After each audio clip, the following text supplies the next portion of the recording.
cru. Cacau cru. Quase uma chocolateira. Do lado de uma almeira.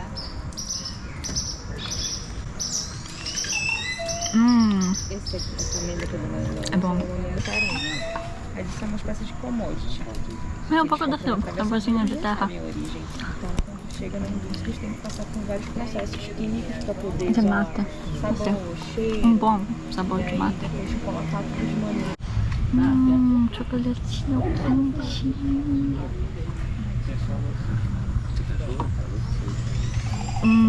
É bom. Acho que é só pó de cacau. O cacau moído junto com água quente. Bom. A gente já descascou nossos cacaus aqui. Toda a sujeira aqui em cima de mim. Na tua cara. Tá. Um pouquinho. Tá bom. E aí? Ai, gente. Peraí. Não. Vamos para... brigadeiro, pão de chocolate, pão de cacau e que mais? Pão de cacau, brigadeiro e alguma coisa. Como que posso parece? Nossa, vou ter que nadar de novo, vai dar calor. Acho que esse é pão. É bom. Bom. Não é doce, é tipo cacau mesmo. Só demora um pouquinho mais.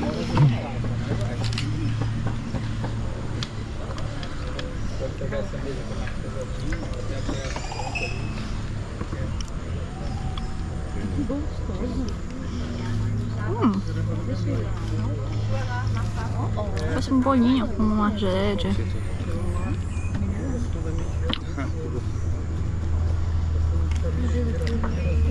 Ficou passou. Brigadeiro. Dilata nossos vasos sanguíneos, a gente se sente reenergizado. Vai trabalhar regiões do teu cérebro que causam aquela sensação de prazer. São várias coisas fisiológicas que acontecem que aí se Essa é criou melhor. uma história de Muito leite condensado, não? Yeah. O milho e o cacau no Sim, México sim. são O alimentos bread é muito sagrados, doce. Mas é bom. Tem nibs, tem cacau. Broma, Tem nibs. alimento. Então, essa parte do cacau para eles, lá o nome cacau, a origem da palavra chocolate era de divindades da cultura asteca. Tanto que quando os espanhóis chegaram lá com aquelas roupas todas coloridas, pareciam com que eles desenhavam que eram os deuses. Eles acharam que E achavam que era o Quetzalcoatl, que é o... Eles achavam que era aquilo e abriram todo o jogo, não ofereceram resistência nenhuma à dominação espanhola, porque eles acreditavam que eram os deuses que tanto eles esperavam que acabaram chegando. E o alimento, esse aí era só bebida dos reis mesmo, da nobreza asteca. Então não era uma bebida popular. O milho era o alimento do povo, mas o cacau não, era muito restrito. E os reis astecas ficavam tomando chocolate o dia inteiro. Quando eles levaram isso para a Europa, pegavam pessoas moribundas que estavam de cama, quase para morrer, com a artéria toda entupida, davam isso aí, a pessoa ia melhorando. Então a igreja durante muito tempo segurou o conhecimento sobre isso como uma bebida sagrada, e aí depois foram adicionando especiarias para adoçar, para virar o chocolate mais docinho. Mas até virar uma coisa industrial ficou durante muitos anos como um segredo da igreja. Aperte assim, só um pouquinho. Aí o copinho que a gente já vai formando a barra. Quanto mais a senhora passa a colher em cima, Mais ela brilhosa brilha, mais fica, sobe né? a manteiga, ó. Sim.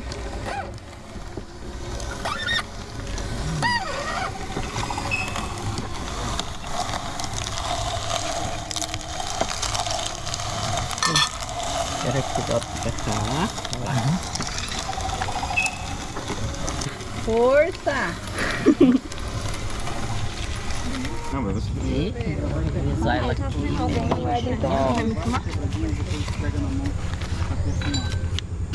Quando vocês abrirem ela, provavelmente ela vai estar toda branquinha em cima. Não é fundo, viu? É a manteiga.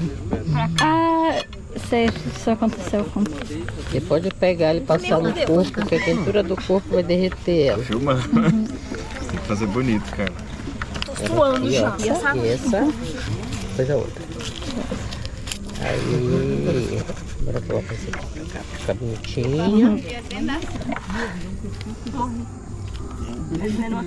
Mas passou bem. Folha secar, ela vai folgar. Pronto. Olha a barra dela. Então já é, cara. A barra abençoada, né? Missão cumprida. Claro que a gente só entender um pouquinho do processo.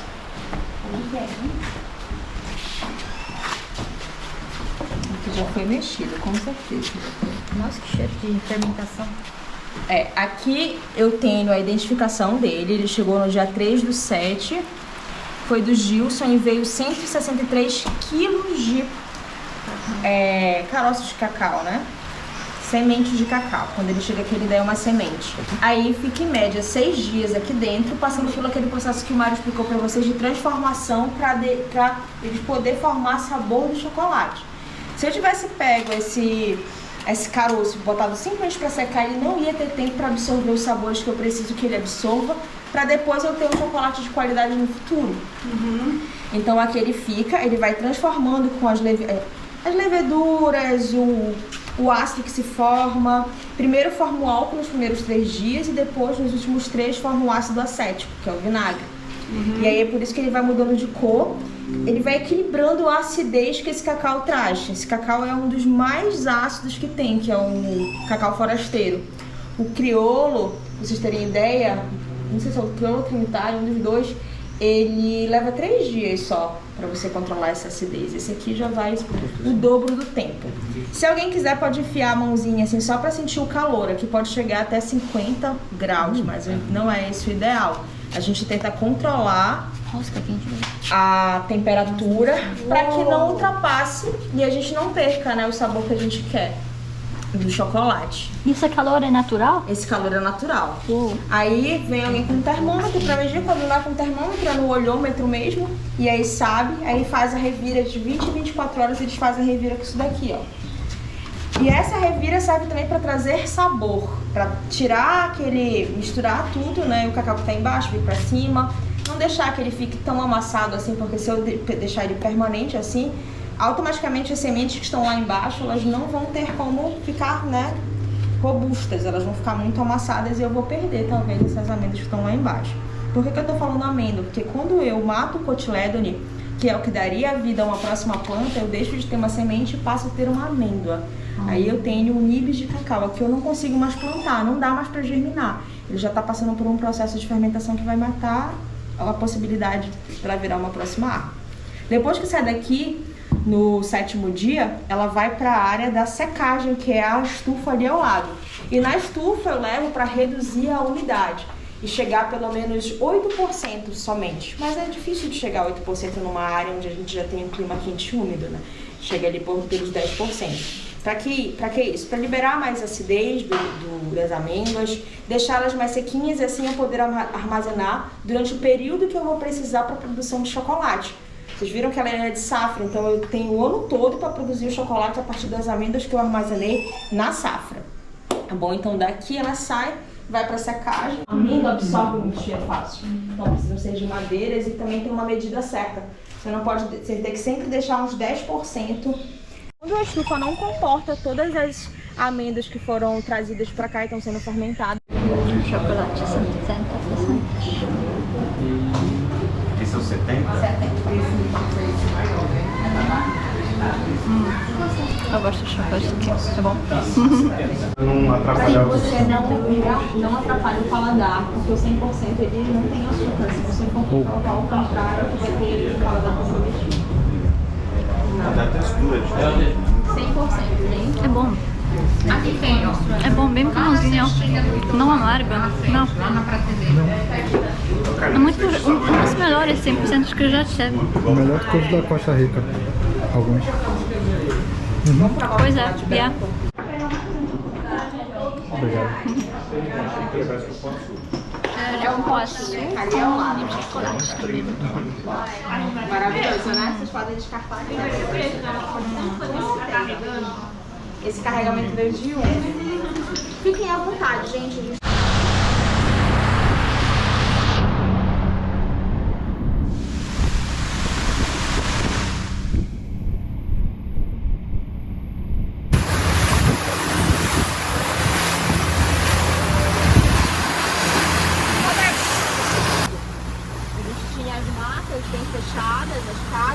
igarapés muito mais estreitos. Nessa área a gente consegue pegar, pra cá também, mas nessa área eles colocam muitos matapis, que são espécies de cilindros assim, que dá pra pescar o camarão. Aqui tem um, ó.